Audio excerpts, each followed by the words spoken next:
Welcome to Bullman Built RC. I am Matt, your favorite YouTuber's least favorite YouTuber. Today I got a bunch of stuff for my shop truck Suburban, so we're going to go over that. We'll do a little bit of work on it, and then we will wrap this bee up. So here we go.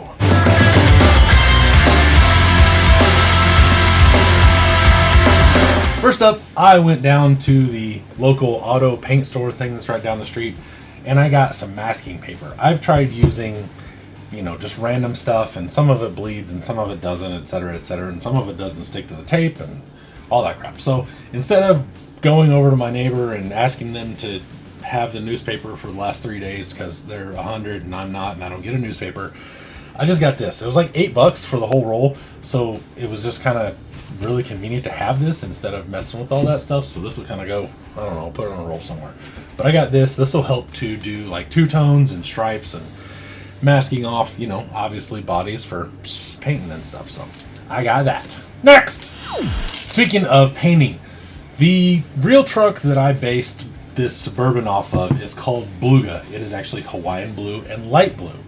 So I went down with my paint codes that I have. If you don't know, I've got the paint sheets from 1974 all the way to 80 that show the factory correct colors that I can then match and then have done. I got light blue for the middle, and I got the Hawaiian blue for the rest of the truck that's not rust, basically. So here's a picture of the actual truck here. You can see that it doesn't have a whole lot of paint on the pillars and not really anything on the roof, and then the hood is just kind of maybe metalled with some color. So I got those, and then now we can go out and go paint some Suburban stuff. So we're gonna walk outside. I'll set you up in my professional paint booth and we'll see some stuff there. So from all my reference pictures, what I can tell is that the secondary color that's in the middle and usually the top of the cab is actually sprayed first, and then that is masked off in the middle, and the first primary color is sprayed over top of it.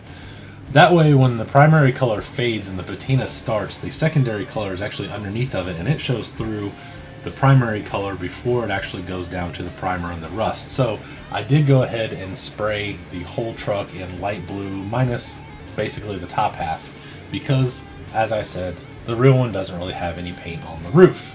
So after about an hour or so, this is dry to the touch, and you can actually see kind of where this is going. The hood does not get the secondary color, it only gets the primary color, but the rest of the main body gets the secondary color as well. So I've gone over the top of the fenders and everything with the light blue, and then as you can see, like I said, it just kind of mists up into the top. The roof is going to get the real rust treatment with the metal paint, and then you actually spray it with some sort of blue stuff, and then it actually rusts and moves and does all sorts of cool stuff. The pineapple turned out really well on the hood and the roof part of it, so I'm hoping that this will turn out the same. I don't know how that's going to work coming down with the hood not being all rust, but we'll figure that out as we go. All I know is this thing is getting more and more complete and closer to finishing, and Beat the Creek is not getting any farther away, and I would like to get this done. That way it can sit on my table and look cool and everything and all that stuff. So hopefully we can get that done. So I got some paint and I painted a bird. Next, I got a Boom Racing BRX70. BRX70? I don't know. I got a 70 Boom Racing guy. I am going to put this under the shop truck, and I will be using the leaf spring mounts that they come with that I just realized. Are they threaded? I don't know if they're threaded. May have to use some nuts. I'm not sure. Anyway. So I'll be throwing this under the shop truck, and then we will put the Suburban on, see where the wheelbase lines up with these, and then probably adjust that a little bit. I think it needs to go back a hole or two, and then we will be waiting on my wheels, which should be here tomorrow, which to you will be 10 seconds after I get done putting this axle in. So here we go.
And there we have it. So now you get to see roughly how this is going to look.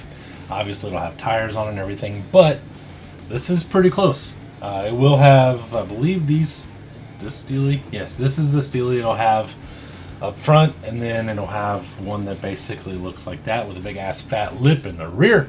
So I have to wait until tomorrow. You have to wait about 5 seconds. Ready?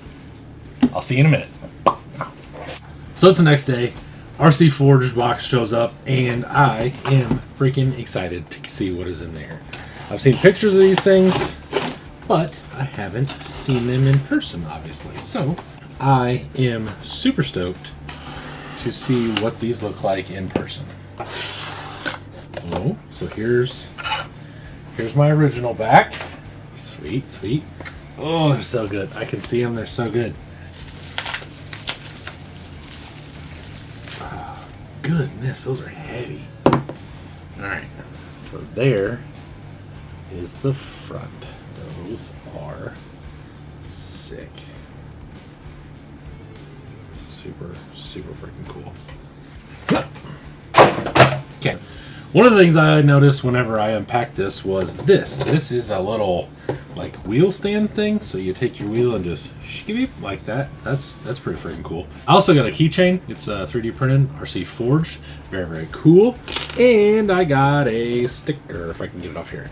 So I got a sticker as well. RC Mini Billet Wheels. RCForged.com, at RCForged on the Instagram and the Facebook and all that stuff. I do think the look of the one-to-one truck that this is copying did look good with the white steelies. So I may blast these and I may paint them. I'm not 100% sure. I also kind of like the look of the chrome / polished aluminum, however you want to call that. So here is the rear in person. Oh my god, it's so good. They're so deep. Look at that. I can put my whole freaking first knuckle in there like your mother. Oh, it's so good. They're so good.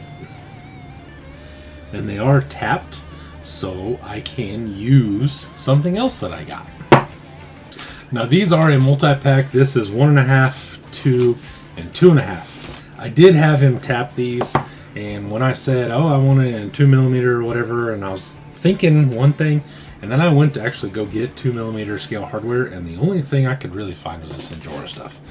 Normally I don't get Injora things, but it just kind of happened that way, and it is what it is at this point. So I got these. I believe these are the ones that should fit. So let's see here. They are, and they're going to be too long. I'm almost sure of it. Oh yeah, they're way too long. These holes are not tapped very deep. Not a huge deal. They don't go in there all the way, but that looks good. I think it would look better. I really am starting to think these would look better white. I really, really, really am thinking they would. But now for the important part.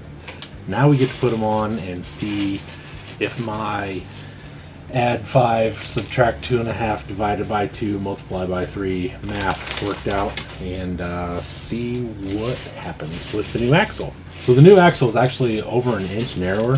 So that's why I got as much offset in the rear as I did and as I could, honestly, because I was at a plus 12mm hex with what was the rear but's now on the front, and that kind of pushed it out enough to where I took the difference in width of the axle and then also subtracted like 12mm from this, I think. Or maybe it was 9. I subtracted the difference between this and then the hexes I wanted to use, and then took all those measurements, divided them by 2, and then basically that's what I added in back spacing. I actually went a little bit shallower than what I could have. My math was at 650 thousandths of a lip additional on the front, and I just cut that back to 600, and then I had him add 100 on the back. So they're a little bit wider, and they are much, much, much deeper. So hopefully this will work. Let me get these bolts in here, and we will see what happens. Moment of truth, and I am freaking nervous. Oh, Jesus. Oh, well, good thing it's patina. So now I just need to pick a side. Basically, I'm going to go ahead and do the driver's side because it already doesn't have a wheel on it, and that was the easy thing to do.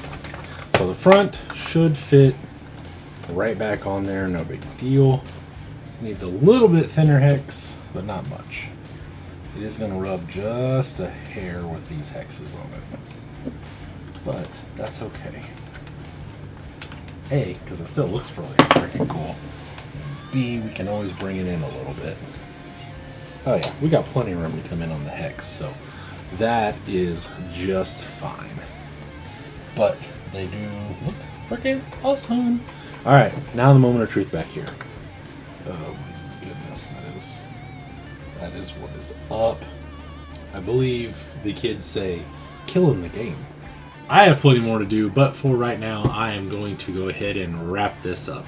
I hope you enjoyed it. I do appreciate everything that I've gotten from RCForged. Super, super cool dude. If you need anything custom and round and, you know, with hexes on the back and all that stuff, hit him up. Super, super nice guy, and he was really, really, really easy to work with as far as getting some custom wheels. So check him out whenever you get a chance, and stick around for the bloopers, and I will see you later. Bye! Let's say all that over again, because I'm a professional and I forgot to hit record. So from all of our patina, that shit does not get the second.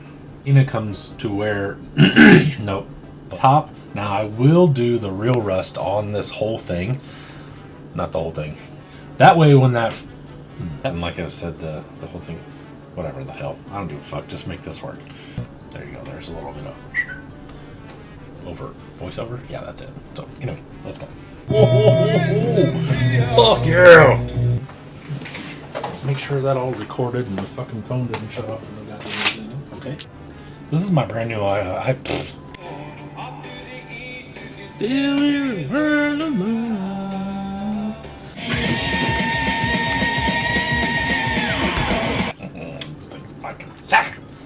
so it's our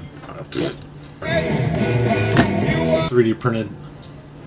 Oh fuck, you can't even rip that open. Vert. Shit. On a hot summer night, the rope Billy Bud loves Halloween. Sick. Bitch. Ladder 3 foot high. So good. So good. So good. No 10 said the fucking idiot should have used red, but it looked good to Charlene, but she's colorblind in John Bear Green.